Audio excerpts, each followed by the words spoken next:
I am ready. Serbisyong totoo ng GMA News. Alamin na po natin ang latest sa Bagyong Lawi na nakakaapekto na ngayon sa Visayas at Mindanao mula sa ating resident meteorologist na si Ginoong Nathaniel Cruz. Mangkani. Rhea, lalo pang lumakas ang Bagyong Lawin. Pero ang magandang balita po ay wala nang nakataas na public storm warning signal sa anumang bahagi ng bansa. Ang dahilan po nito ay lumiit na po ang tsansa o threat na lumapit o tumama sa kalupaan ang sentro ng Bagyong Lawin. Dulot po yan ng isa pang bagyo sa labas ng ating Philippine Area of Responsibility na humahatak ngayon o nagkakaroon ng interaction dito sa Bagyong Lawin.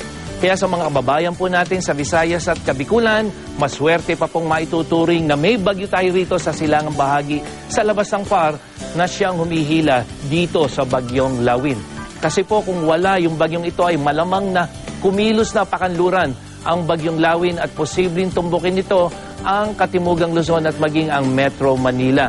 Kaya po doon sa ating kinalalagyan ngayon ng Bagyong Lawin, sa huling pagtataya ng Pag-asa, ito po ay natagpuan sa layong 480 kilometers east of Legazpi City. Diyan po sa may probinsya ng Albay.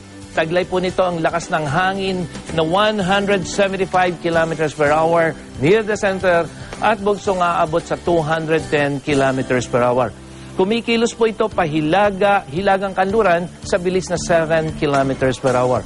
Sa storm track ng Weather Central, pagdating ng Huwebes po, bahagyang lalapit ito o posibleng maglandfall yung Bagyong Lawin dito sa mga lugar ng extreme northern Luzon. At ito po ay base dito sa area of uncertainty, dyan po sa may Batanes at Babuyan Group of Islands. At kung hindi po magbabago ang kilos nito, ay maaaring lumabas po ito ng ating PAR sa araw ng Biyernes.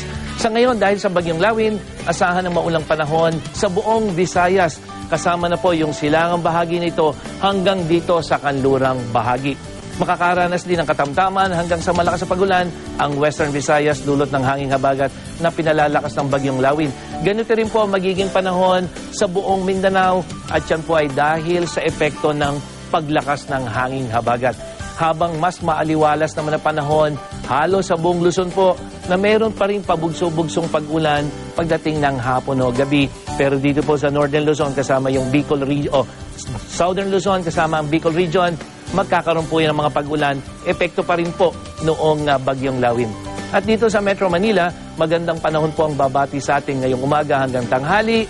Pero pagdating po ng gabi ay mataas ang tsansa ng pag-ulan. Pansinin niyo po yung ating init factor. Wala ang posibilidad ng pag-ulan pero 36 degrees po Celsius ang magiging pakiramdam natin.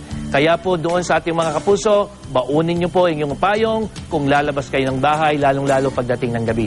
Sa mga kapuso naman nating mangingisda, naglabas po ng gale warning ang Pag-asa ngayong umaga, kaya huwag na muna po kayong pumalaot ngayon dito sa northern at eastern at southern seaboards ng ating bansa hanggang dito po yan sa may western seaboards ng Visayas at Mindanao. Labis pong mapanganib pumalaot sa mga nasabing karagatan dahil sa matataas na alon dulot ng Bagyong Lawin. At para sa karagdagang impormasyon tungkol sa lagay ng panahon, bisitahin lamang po ang web page at Facebook page ng GMA Weather. Ako po si Nathaniel Cruz para sa I Am Ready, serbisyong totoo ng GMA News.